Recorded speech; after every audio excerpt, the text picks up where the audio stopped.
Bueno, yo en realidad voy a ser la moderadora, coordinadora, no soy coordinadora, soy moderadora de este panel, y les voy a dar la palabra a mis colegas y les voy a decir cuando se les termine el tiempo diciéndoles así. Pero quiero comentarles algo. La Centena es un proyecto que nació antes de los 100 años de la CEP, o a propósito de los 100 años, es pocos meses antes, varios meses antes. En enero del 2021. Y ha sido un trabajo colectivo bien interesante, que tiene que ver con el trabajo que realizamos en la red y la forma, cómo nos organizamos para armar y hacer cosas posibles. Entonces, yo le voy a dar primero la palabra a la doctora Silvia Ortega, que como ven está en la pantalla, porque todo empezó, Silvia, con una pregunta, y quisiera que tú nos contaras esa gran historia. Gracias. Muchas gracias. De verdad, muy sinceramente quiero dar las gracias por permitirme participar de esta manera. En este par de días he sentido la sororidad, el entrañable cariño por mis colegas, con quienes me he reunido desde hace prácticamente 4 años. Les cuento, yo siempre he sido una gran admiradora de las celebraciones de la SEP.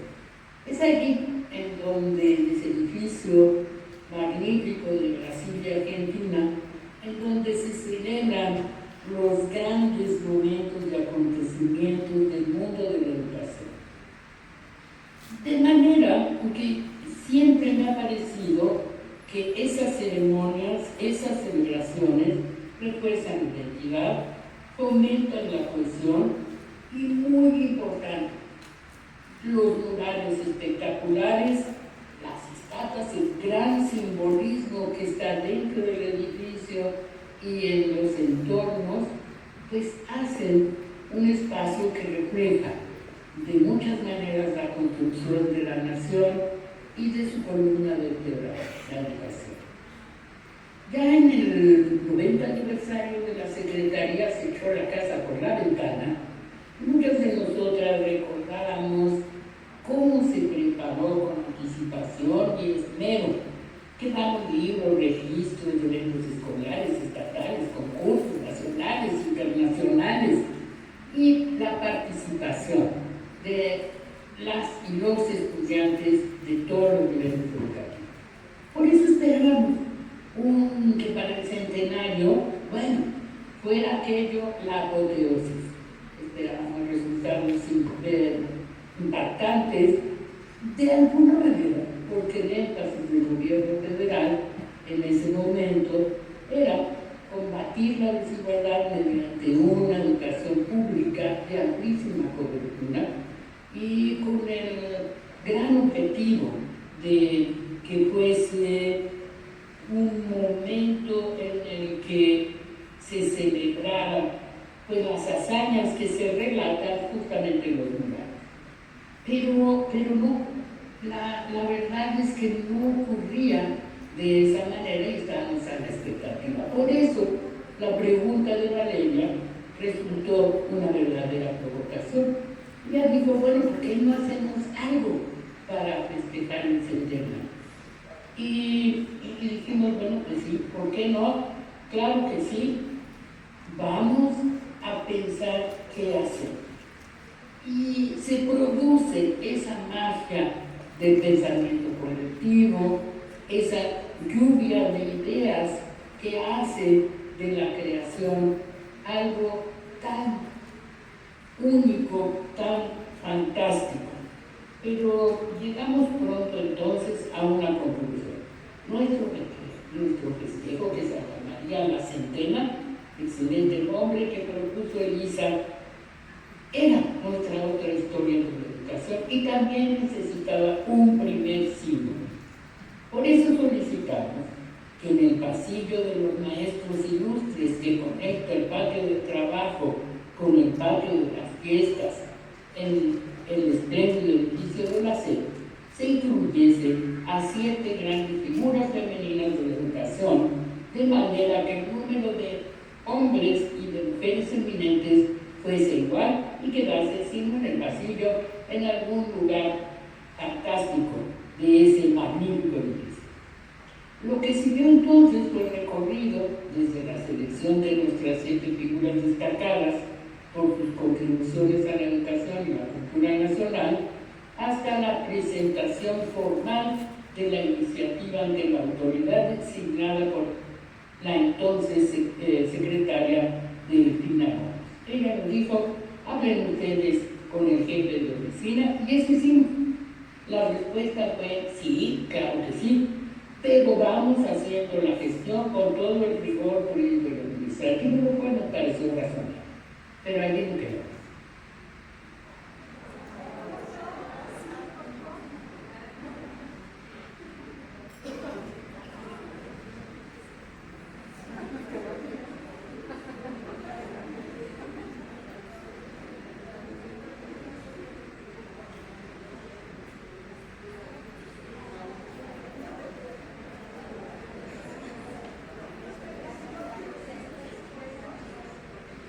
Bueno, un poco se está conectando, ahorita vamos a ver, tenemos problemas técnicos, como ustedes pueden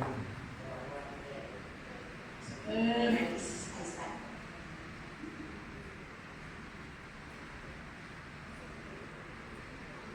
Hola. Aquí te escuchamos, Silvia. Adelante. Gracias. Pues entonces, miren, voy a cerrar. Lo primero, ahí estamos en el trámite, no está mal.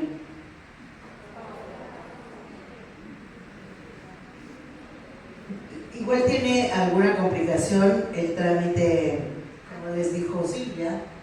Entregamos la carta, nos dijeron que sí, pero no nos dijeron cuándo. Hasta el día de hoy sigue sin decir. También tuvimos una petición, la pusimos en change.org, tuvimos más de 3,000 personas que apoyaban esta idea.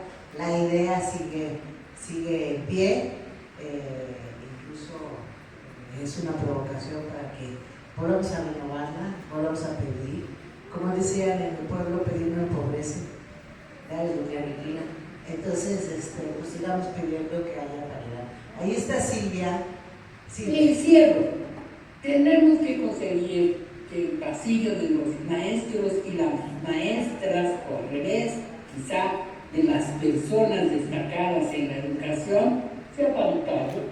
Y también tenemos que reconocer que nuestro trabajo ha sido formidable, merece una conclusión como esta, pero además nos permitió encontrar en el camino otros objetivos de similar importancia a este, que siendo simbólico tiene sentido, pero lo que más tiene sentido es el diseño de futuro del proyecto intelectual de la red, que es el motivo central de esta conversación. Desde la muy gozosa y divertida acción de la centena, llegamos a este programa intelectual. Ahí está el horizonte y aquí estamos nosotras, cada vez más poderosas, cada vez más maduras, cada vez más experimentadas y con el mismo compromiso. Muchas gracias por esta oportunidad. Gracias, Silvia. Gracias. De esa primera pregunta que lanzaron en el chat, porque así funciona, lanza alguien una iniciativa, una idea, se lanza en el chat y hay una provocación, se arma un grupo, etc. Ha habido decenas, quizá cientos de reuniones y horas trabajadas a lo largo de la centena. Ha habido muchos participantes, empezamos con una lluvia de ideas, y una de esas lluvias de ideas que prosperó, igual que lo de entregar la carta a la Secretaría de Educación Pública, fue la creación de, más bien nos pusimos de acuerdo en investigar a las mujeres que habían formado o son parte del sistema educativo. Y empezó la discusión, ponerle lineamientos a esa historia y luego investigarlas, luego encontrarlas. Y ahí le voy a dar la palabra a Pati, porque eso se dice bien fácil, pero es bien difícil porque hay una constante, les dije yo en el programa anterior y aprovecho, que no dejamos huella. A veces tenemos ir a rascar la historia de estas mujeres. Gracias, Pati. Le voy a dar la palabra a Pati Gana para que ella les hable de esa historia. Muchísimas gracias, Sonia.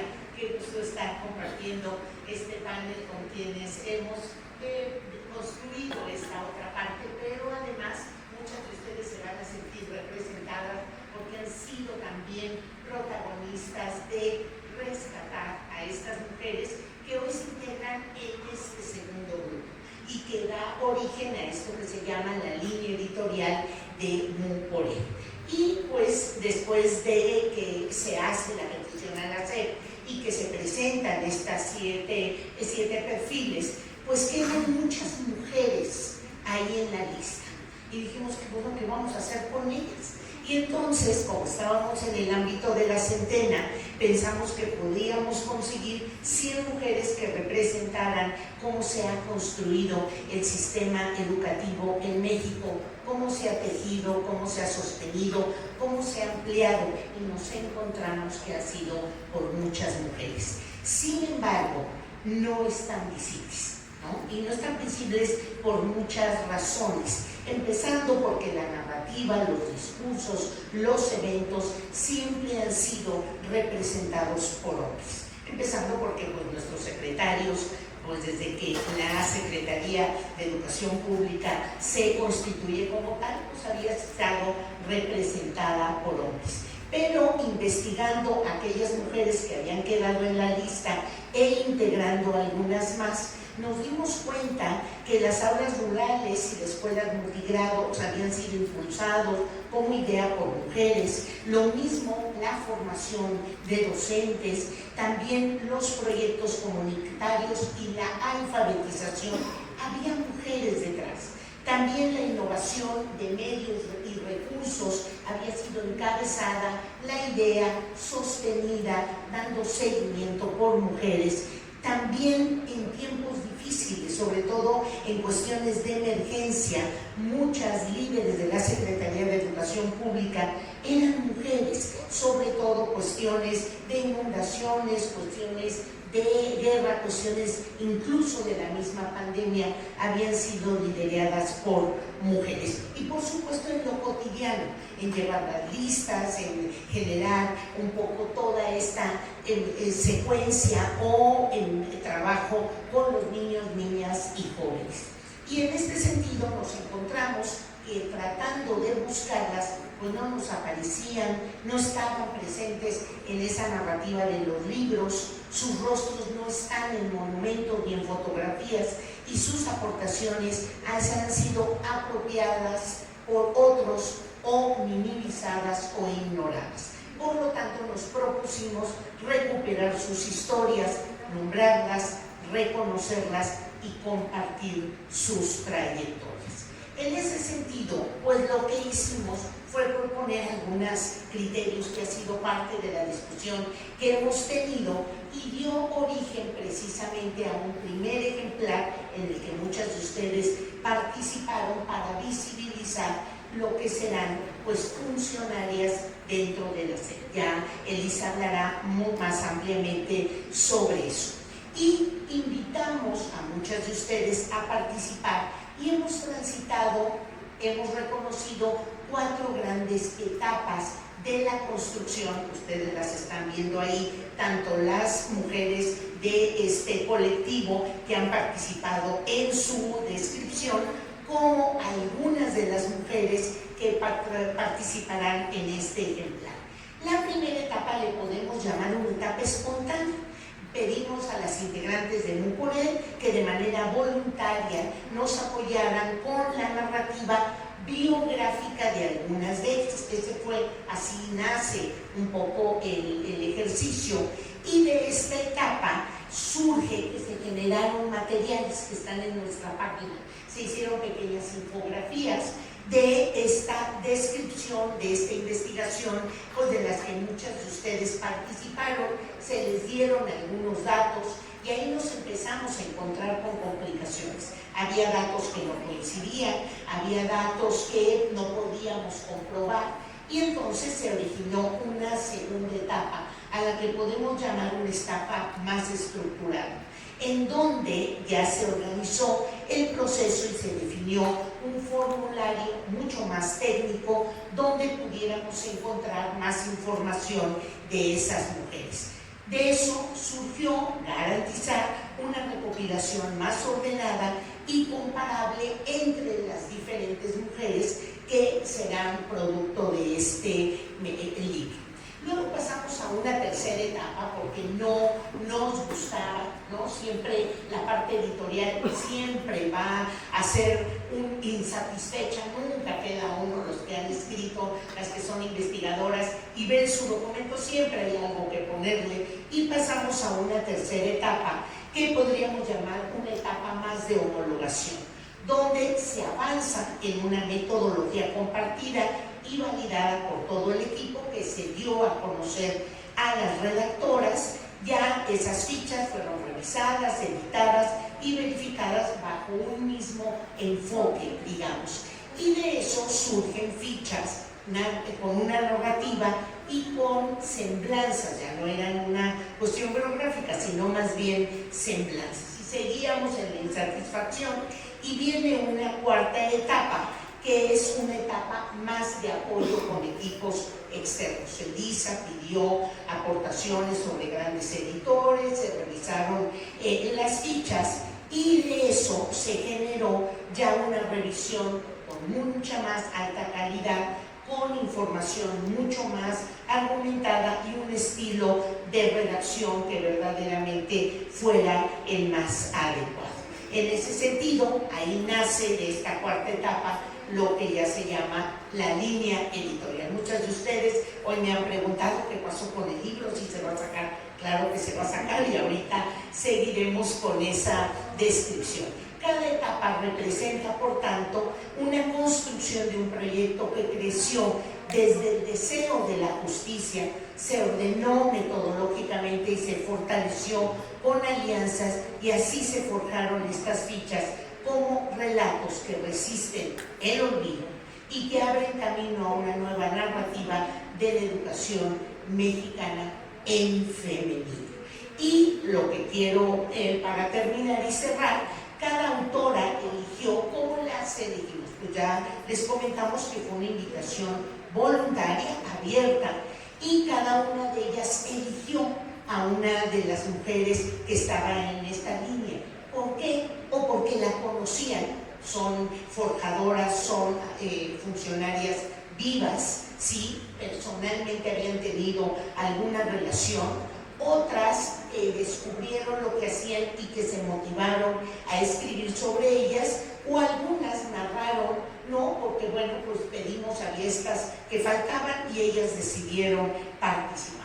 Por lo que toca aquí agradecer a cada una de estas autoras, mujeres hablando de mujeres en educación y haciéndose visible las dos.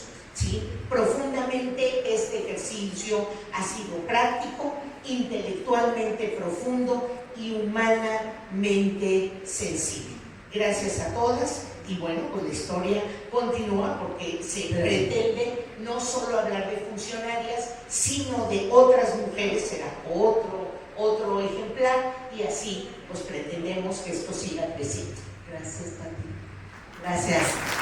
Y continuamos con algo que me parece muy relevante de decir.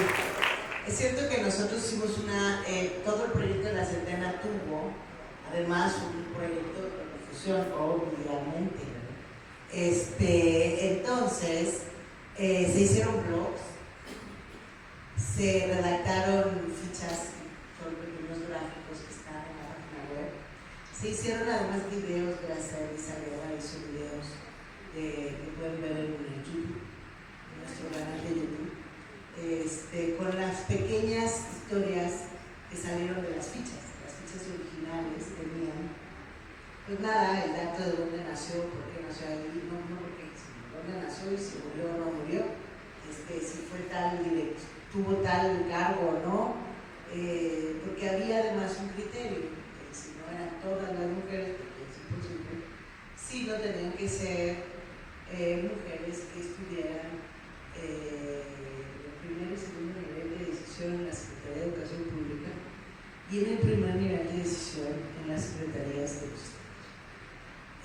de cualquiera que fuera el cargo.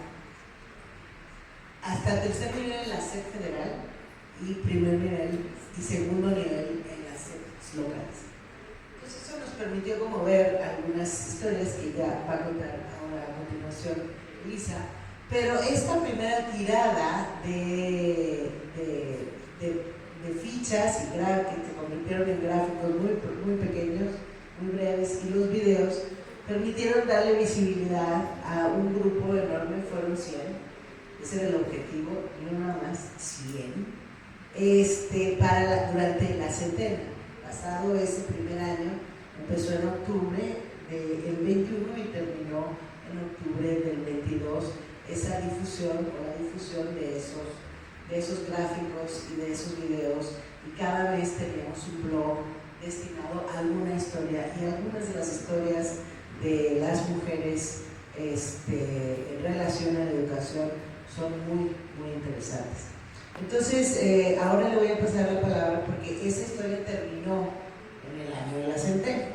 Se acabó el año de la centena, pero nosotras dijimos, bueno, ¿qué más? Y entonces entró este tema de cómo transformamos esas pequeñas fichas y esos videos en una historia mucho más grande y más poderosa, y lo que ha terminado por ser la línea editorial. Le paso la palabra a Elisa Bonilla, a la maestra Elisa Bonilla, para que ella cuente esta siguiente parte. Muchísimas gracias. Bueno, lo primero es decir que estoy feliz de estar aquí. Hemos, como han dicho mis compañeras, trabajado un montón para ver realizado el primer congreso, y eso me llena de gusto.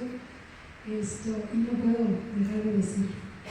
Tampoco puedo dejar de mencionar a Margarita Zorrilla, con quien también empezamos parte de este trabajo. Ya está, me queda expresa, mira, aquí seguimos. Y quiero decirles que en este proceso que han narrado fantásticamente las tres compañeras que me han precedido, tuvimos esta primera etapa, que creo que Pati le llamó espontánea, y yo voy a ser un poco espontánea también con ustedes, y les voy a decir, más o menos, bueno, sí todas saben cuándo tuvimos a la primera secretaria de Educación, ¿verdad? La Secretaría de Educación empezó en 1921, pero siendo uno de los ámbitos laborales, empezando lo que planteó Silvia en la mañana, más feminizado, la primera secretaria de Educación fue ¿cuándo? ¿Saben la fecha? El 2000, el 1 de diciembre del año 2000 llegó Josefina Vázquez Mota, primera secretaria de Educación. La primera subsecretaria, ¿alguien sabe? Y se los digo porque así empezó nuestra etapa espontánea. En el Zoom, porque estábamos todavía en el COVID tratando de hablar. ¿Quién fue la primera subsecretaria? ¿Quién sabe? Ahorita que levanten la mano y contesten, les recuerdo que este es el código para hacer preguntas. Bueno, la primera subsecretaria del país fue primera subsecretaria de la SEP, y fue en el sexenio de López Mateos, o sea, ya en la segunda mitad del siglo pasado. Fue doña Amalia Caballero de Castillo Ledón. Hace rato decíamos que usaba su apellido de Casada, que fue una mujer extraordinaria, y que justo haciendo estas investigaciones para la carta y para tener los 7 nombres que queríamos presentar, pues tuvimos que empezar a indagar y a decir, irnos hacia atrás, ¿no? Y ha sido un trabajo fantástico en ese sentido. Además del código, si podemos seguir viendo, porque me interesa mucho que vean, ahorita para las preguntas les volvemos a poner código. Les quiero sí contar algunas cosas de la ruta de trabajo. Porque en la parte de lo que se refiere ya explícitamente a lo editorial, pasamos también por distintas etapas de cómo debiera ser ese libro, ¿no? ¿Qué estructura tendría que tener el libro? Nos hicimos pues distintas imágenes del libro, y una primera tenía que ver con que estuviera contada para las niñas, ¿no? Nos entró una idea de que sería padre que se distribuyera en las escuelas y que en las escuelas las niñas vieran, que pudieran ser también funcionarios. Debo decir una cosa, que cuando hablamos del libro y estos criterios de los que mencionó Sonia, decidimos focalizar el trabajo exclusivo, como era la SEP, exclusivamente en la función pública, a sabiendas de que hay mujeres en la educación y en muchos otros ámbitos que no son de la función pública, pero ahí nos centramos. Y cuando pensamos empezar a ver que esto iba dirigido a las niñas, primero no teníamos suficiente información, se desdibujaban las biografías, entonces queríamos contar qué había pasado cuando eran niñas. Prácticamente no teníamos información de ellas. Ya alguien dijo, Pati, no está suficientemente historiado. Entonces todo era demasiado ficcionado. Ahí apareció, a través de Sofía Leticia, las mujeres del Paseo de la Mujer Mexicana, que es el parque, que está en el Parque Fundidora en Monterrey, y con ellas hicimos una alianza. Y ahí ellas sacaron un primer libro con nuestra investigación, un libro que ya está publicado, que tiene 30 mujeres, me parece. Ellos tienen sus criterios, solo podían ser mujeres muertas, etcétera, y le dieron su propia dirección a ese libro, pero digamos que fue un primer producto con el que concluimos. Pero seguimos en busca de un formato, ¿no? La verdad es que el formato, nos centramos primero en el formato de ficha y pasamos por distintos formatos de ficha. Gracias a Sonia, que dijo su visión periodística, si en el primer párrafo no has dicho por qué esta mujer está aquí, ya me dio flojera seguir leyendo.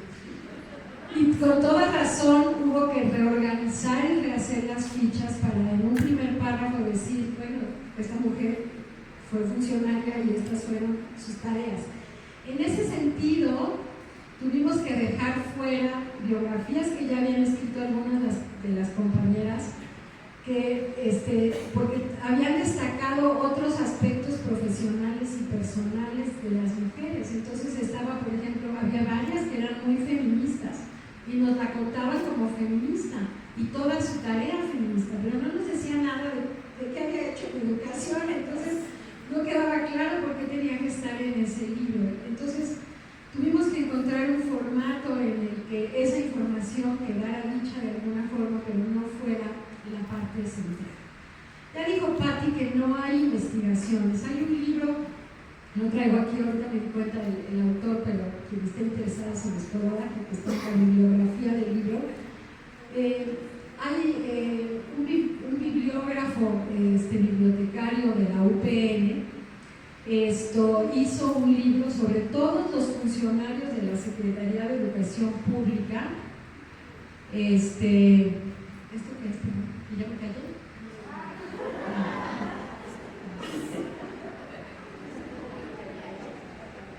No. En 2006, 1 de diciembre de 2006. Tienes toda la razón, no fue 2000. Sí, fue mi error, ya me corrigieron y tienen toda la razón, no fue el 2000, fue el 2006. En el 2000 estaba Reyes Tamés, en efecto, tienen toda la razón, perdón. Fíjense, hasta 2006 tuvimos más de 70 secretarios antes de Josefina en el 2006, o sea, todavía para más simple. Bueno, entonces les decía que este libro que se publicó, que es el único libro que yo conozco que haya tratado de sistematizar por lo menos los nombres, decir a tal dependencia le tocó tal personaje a la cabeza durante de este periodo a este periodo. Ese libro no llega más allá de tercer nivel. Esa fue una de las razones por las que utilizamos también el criterio, que tampoco es que hubiera más investigación. Hay otro libro también que hace un recuento de la administración pública, pero solo llega al final del sexenio de Salinas y es general, no es solamente sobre... Y está, por supuesto, lo que ha sido una Biblia para las que hemos estado trabajando, los libros de Meneses Morales, que son la historia de la educación, pero también Meneses Morales se nos murió y tenemos varios sexenios en los cuales ya no se continuó ese trabajo que se hizo a partir de revisar todos los documentos de la Secretaría. Le dieron acceso a los archivos de la Secretaría y por las memorias de la Secretaría se fueron armando. Entonces, bueno, ya teniendo la ficha, digamos, y las dificultades, lo más que logramos armar fue un diccionario biográfico, ¿no? De la A a la Z, con las... Y ahí nos dimos a buscar un pequeño financiamiento que conseguimos para tener una especie de booklet y lanzarnos a la Feria de Guadalajara con entrevistas con editores, a que vieran el material y que los especialistas nos dieran, los especialistas de la edición, digamos, nos dieran su visión de la viabilidad de que este libro circulara. Ahí incorporamos María Orozco, que no está hoy aquí, que es también compañera de la red, es una de las que ha participado en distintas etapas, sobre todo la del principio, después se fue, ya la recuperé de regreso, ya está trabajando otra vez con nosotros, y también contratamos con el financiamiento a Carmen Amat, una editora que también nos está ayudando. Con ella preparamos un booklet. Aquí también Patti había hecho un trabajo fantástico con sus compañeras del grupo Loga, también de todas estas imágenes que ustedes están viendo. Es un trabajo de pasarlos por vía de inteligencia artificial para tener más o menos una unidad y que las fotos no fuesen tan de chicha y de limonada y el libro pudiera tener una visión. Lo que nos dijeron las casas editoriales y la retroalimentación que recibimos es que los diccionarios biográficos son muy difíciles de leer y que se requería tener una estructura más armada.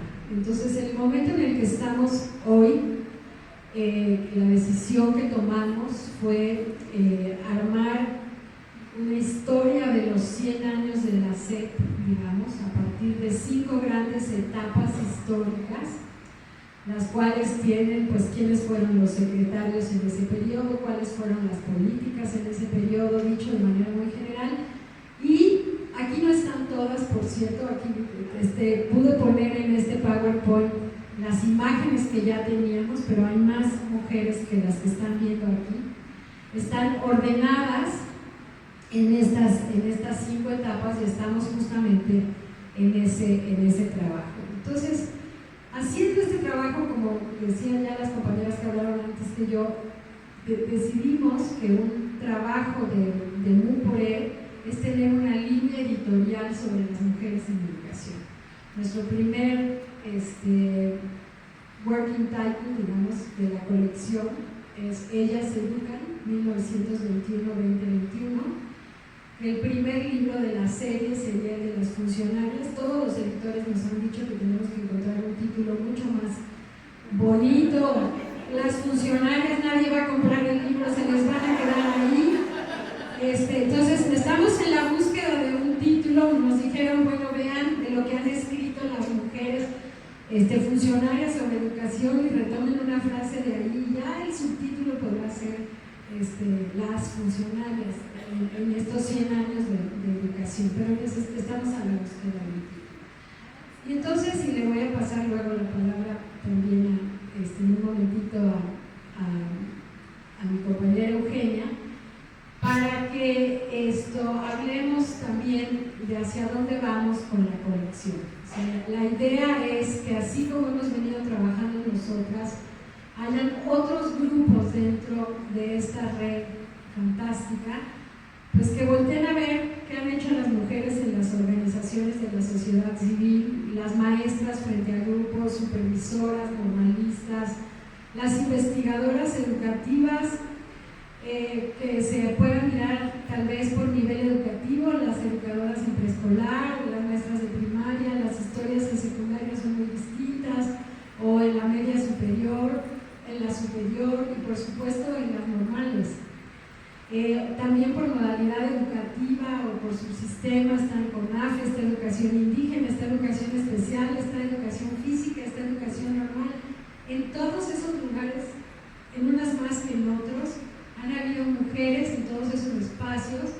han estado trabajando a lo largo del tiempo y que están completamente invisibilizadas.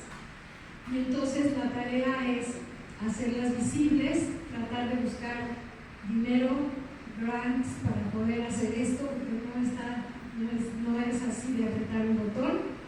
Y sobre todo también que quienes como nosotras locas nos comprometimos con este libro de las funcionarias, hayan quienes quieran cachar de alguna otra temática y podamos ir programando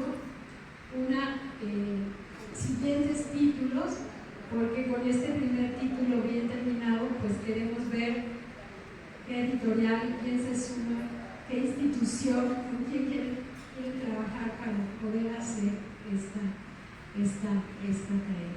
Y yo les digo gracias a todos los que están aquí, que han hecho biografías y que han apoyado y que siguen trabajando con nosotros. Muchas gracias. Gracias, Elisa. Gracias.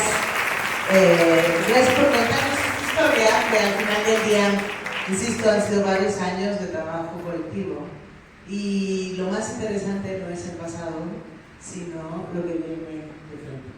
Y las posibilidades, yo sí soy de las personas que considero que siempre hay muchas posibilidades y nos las va a contar Eugenia, la doctora Eugenia, quien nos va a decir que sigue hacia adelante en esta línea editorial, en este trabajo colectivo y sobre todo imaginemos qué más es posible.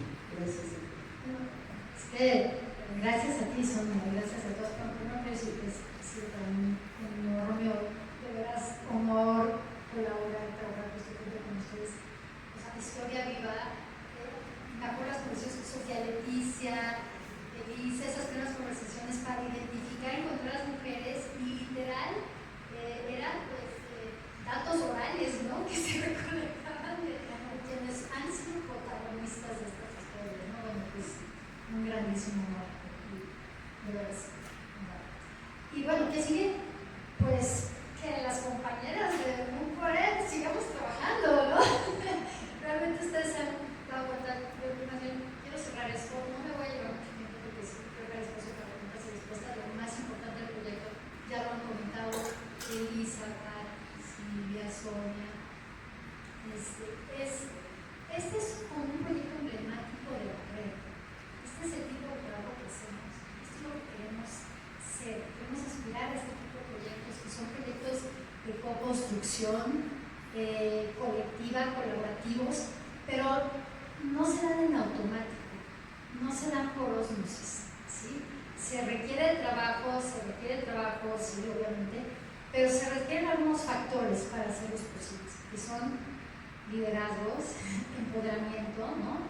De que todas las que participamos en esto nos sentíamos, esto es nuestro proyecto y nosotros lo vamos a hacer vivo y lo vamos a hacer realidad, aunque no tuviéramos un centavo para hacerlo. Y mírennos aquí, ¿no? Y han nacido muchas iteraciones y muchos conceptos, no sé, también incluso vamos a considerar lo de los mundos virtuales, ¿no? También, Sofía Leticia, ¿recuerdas? Para eso sí hemos necesitado millones. Pero bueno, la idea es aquí como invitar a las compañeras de Mujeres a hacer estos grupos de trabajo para armar la siguiente serie. Ya vieron que hay muchas posibilidades, todas las de Elisa. Hay muchas otras mujeres. En esta ocasión, para esta primera publicación, nos enfocamos en las funcionarias. Pero hay muchas otras mujeres en diferentes ámbitos haciendo realidad el acceso a una educación y luchando por esta igualdad de oportunidades, pero pues por hacer realmente construir un sistema educativo que es muy feminizado, como lo han dicho, pues pocas mujeres en los puestos de liderazgo, ¿no? Incluso la misma doctora Yoyuli, pues, en educación superior, las académicas, porque pensamos, ¿cuántas académicas? En este caso vieron algunas académicas funcionarias, pero hay grandes académicas que pues decimos, ay, es que no, y los criterios son muy claros, ¿no? Porque sin esos criterios no hubiéramos logrado esto. Verán que no es una publicación comunicación académicamente rigurosa con metodologías, porque no somos historiadoras, ¿verdad? Esto hay que tenerlo muy claro, es un proyecto de divulgación, porque justamente vamos al tema de la comunicación. La comunicación es fundamental.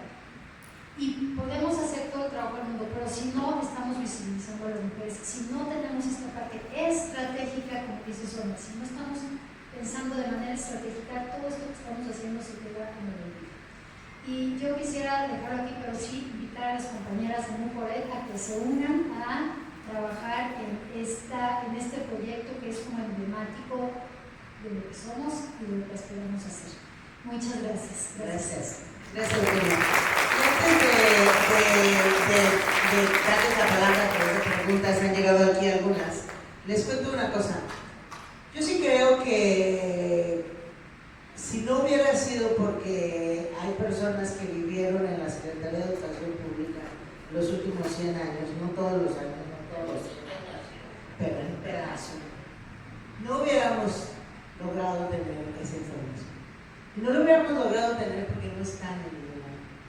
Y eso es una desgracia. Y eso verdaderamente es una cosa que ojalá se lleve cada uno, ¿no? Es decir, ¿qué marca voy a dejar en la vida? Si yo me muero hoy, ¿qué quiero que digan de mí?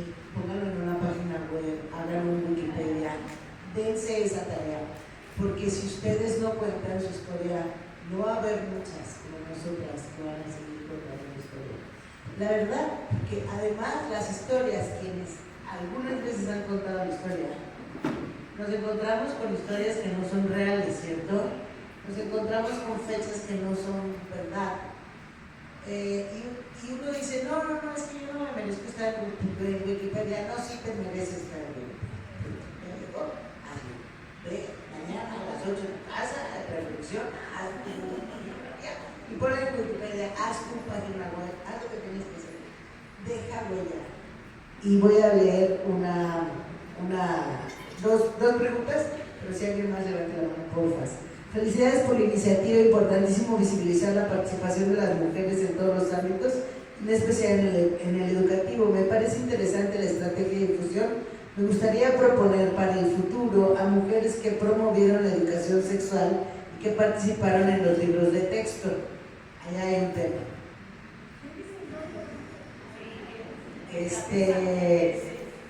También hay otro, que hay una propuesta de título, Letras de Poder, mujeres que educaron al país. Esta es de Tony Ocampo y la primera es de la doctora Silvia Yurgori. Luego conversamos cómo se pronuncia, ¿no? Si alguien más tiene una pregunta, con mucho gusto. A ver, compañera, tu compañera. Letras de Poder, mujeres que educaron al país. Buenas tardes, primero pues muchas gracias por el panel, muy interesante. Yo pues soy educadora del CONAFE, investigadora educativa también, tengo un movimiento social por ahí que comencé pues de manera muy independiente y justamente lo que platicaban ahorita de contar nuestra historia, cuando yo quise contar mi historia, mis peripecias en la montaña, pues me enfrenté a, pues yo quería usar la autobiografía, ¿no? Para hablar de lo que yo viví en comunidad. Sin embargo, cuando quise institucionalizar mi trabajo de campo, me enfrenté con estas reglas que existen en la academia respecto a que lo verdaderamente científico se escribe únicamente en tercera persona. Y es una lógica muy común, muy normalizada, que igual pues refleja las dinámicas de poder, ¿no? Entre la cuestión académica. Y luego lo otro que también me enfrenté fue que al momento de yo reconocerme como educadora, fue las personas del CONAFE no son educadoras porque ni siquiera tienen formación en educación y pues quién sabe qué hacen en las aulas porque pues ni profesionales son, ¿no? Entonces, pues esas son violencias simbólicas que yo tuve que enfrentar de manera pues, muy independiente y más porque pues yo acabo de terminar la licenciatura, ¿no? Entonces quienes me lo decían, pues la doctora en ciencias que hizo su posgrado en Europa, ¿no? Y el director director de maestrías que tiene doble maestría y está como candidato a doctor, ¿no? Entonces su palabra frente a la mía es como, pues no vale, ¿no? Y pues ahorita que comentan esto de hablar sobre lo vivido, pues siento que también habría que ser necesario como pues dialogar estas resistencias sistémicas que existen en la academia y pues también en nuestras lógicas, ¿no? Porque ahorita mencionaban que pues nosotras como mujeres también tenemos que ocupar el poder patriarcal para hacernos visibles, ¿no? Y pues dentro de este mismo pues diálogo sí me enfrenté como a estas lógicas que también como mujeres académicas seguimos normalizando y que no nos damos cuenta quizá que pues es una desigualdad muy clara. Y más dentro de la academia que pues hay cierto egocentrismo, ¿no? Del conocimiento, del saber y así como de tú quién eres, el pedigrí académico, ¿no? Quedan por ahí. Entonces, pues sí, ¿no? Si nos podemos como, pues a mí me gustaría pues conocer qué opinan sobre pues estas lógicas normalizadas dentro de la academia e incluso como una autoevaluación, ¿no? De cómo ustedes como académicas, cómo son, con nosotros como estudiantes y pues en los procesos de investigación educativa, el hablar de la primera persona, de la subjetividad, es muy difícil y no sé qué consejo, qué palabra, cómo están ustedes en esos niveles. Gracias. Le damos la palabra a ella, por favor.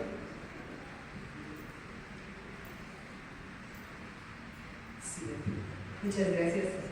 Bueno, yo les quería proponer otros dos nombres, a ver si les parece.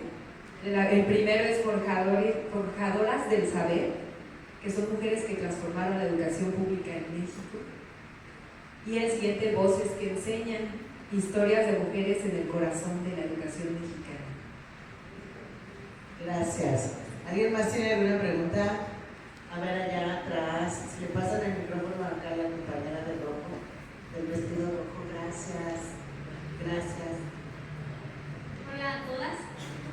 Yo quiero hacer un aporte. No sé qué tanta opción haya para reconocer a las maestras de educación indígena, que también hay varias líderes, que es muy importante su labor, sobre todo con las niñas de regiones indígenas, porque hay muy pocas oportunidades y esas maestras que están ahí rompiendo el esquema para que esas niñas puedan llegar más lejos, fortalezcan su autoestima y piensen también en la visión de poder estudiar en la universidad o en la prepa. Pues su labor es muy importante y me parece valioso poder rescatar el trabajo que ellas están haciendo en la formación de las generaciones que vienen. Gracias. Si alguien quiere conversar con bueno, primero agradecemos los nombres, seguramente aquí Elisa ya habrá tomado no.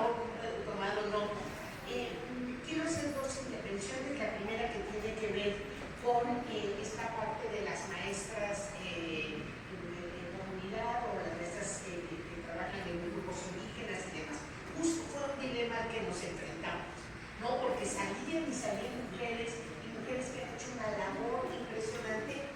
Este primer ejemplar va a destinarse a funcionarios con esos criterios, pero pues quiere saber que ya levantó la mano para el tema de sexualidad y cómo incorporarlo como un gran tema que vertebra la educación, y por supuesto la maestra o investigadora que participó. Bueno, pues ahí tenemos maestras que han hecho una transformación. Si lo pensamos, digamos, no está en este documento, pero sí están pensados otros grupos para seguir con la colección. Un poco la intervención de nuestra compañera, yo sugeriría tres cosas. Primero, resistencia. Y resistencia implica no cansarte, y cuando estés cansado y te dé la letra de tus buenos tequilas, te lo quitan y luego decides. O sea, de verdad, así, nos podemos volver a teóricas, eso sí es un peligro, pero la resistencia me parece que es importante. Segundo, seguir trabajando en ese mundo de la base. Trabajar con maestros, con grupos pequeños, creo que da ejemplo alrededor, y tercero, buscar no, creo que aquí hay muchas mujeres que pueden ser también una relación contigo y buscar alternativas para visibilizar, ¿no? Sería un poco mi comentario. Sí, yo sumarme a lo que dijiste, Pati, básicamente decir que las que estamos aquí, es obvio que lo hemos hecho voluntariamente, y lo hacemos pues en las horas en las que podemos y que tenemos, tratamos de darle una sistematicidad, hemos encontrado distintos horarios, incluso con diferencias horarias de muchas horas, etc. Y logramos tener esa sistematicidad. Si alguien tiene una buena idea, y ese sería mi comentario, necesita perseguir esa idea, o sea, ponerla aquí al foro general está padre, pero no es suficiente, porque, o sea, nosotros ya cachamos esta y no la hemos llegado a puerto todavía, pero ahí estamos, ¿no? Y tenemos que seguir impulsando, pero lo que vemos con mucha fuerza es que no puede ser un libro solo, ¿no? Lo que muy por él se interesó con las funcionarias de ahí quedó, ¿no? O sea, nos interesan todas las mujeres que trabajan en educación, y en ese sentido tiene que haber más grupos, y quien quiera trabajar en cada uno de estos temas que se desee, tiene que, como dice Pati, armar su equipo, y tendremos que colectivamente encontrar ciertas lógicas que tienen que ser parte de una línea editorial, de una colección, etc. Pero en general es talacha, y es buscar, y ya que crees que lo tienes, de repente lees y dices, no, pero tantito, ¿cómo dice aquí? Sí, dice que Zapata le dio el puesto en el año. Entonces, este señor ya estaba muerto y no tuvo nada que ver con la educación. Y lo buscas y dices, mi compañero se equivocó, no, te encuentras en la red, en Google, 20 veces ese mismo error, ¿no? El Senado de la República dijo que creo que fue Ifigenia, Idolina Moguel había sido subsecretaria en los años 90. Claro, ahí sí son la historia oral, porque dije, no fue mi jefe era Olac Fuentes Molinar, aquí hay un error, ¿no? Pero es un error que se repite porque se había publicado en un libro de mujeres que sacó el Senado de la República. Entonces, esta lancha ya hay que ponerse, hay que sentarse, hay que escribirlo, hay que volverlo a ver una vez y otra vez, y más veces con la preparación metodológica que cada quien tiene de su campo, que no es claramente el de la historia para hacer esto. Pero tenemos que trabajar con lo que tenemos. Si esperamos a que vengan historiadoras a hacer este trabajo, pues igual no se va a hacer, ¿no? Entonces tampoco es que queramos pedir disculpas, es un trabajo de divulgación en el que creemos, estamos convencidos de que es necesario y queremos sumarlas, ¿no? Si tienen una buena idea, por favor contáctense y empiecen pero tienen que tener buena idea y ganas de talachar, porque de otra manera, créanme que no saben. Gracias, Eugenia. Sí, yo quería un último, ya estamos con un minuto encima. Nuevamente esto es, perdón, Silvia, adelante. Bueno, yo quería hacer muy rápido. Primero, una parte de nuestra racionalidad ha sido pensar las mujeres del poder en la educación. Por eso se explica lo de las funcionarias. Segundo, ¿por qué esto? Pues porque las funcionarias vemos más a las mujeres más jóvenes, y vamos haciendo una cohorte mucho más feminizada, pero en las esferas del poder. Y tercera idea, lo de la talacha. Está muy bien contar nuestras historias, pero como ustedes mismas han dicho, hay que saber qué contar y cómo contar, con qué intención hacerlo. A mí me queda muy claro de que las siguientes generaciones de funcionarias de alto nivel tienen que ser mujeres, van a ser una alternativa, vemos las cosas de manera distinta, y me parece que nosotras, las que vamos de salida, haremos bien en mostrarles lo que hicimos, cómo contribuimos, efectivamente sin rubor y sabiendo que seguro las que siguen lo van a hacer mucho mejor.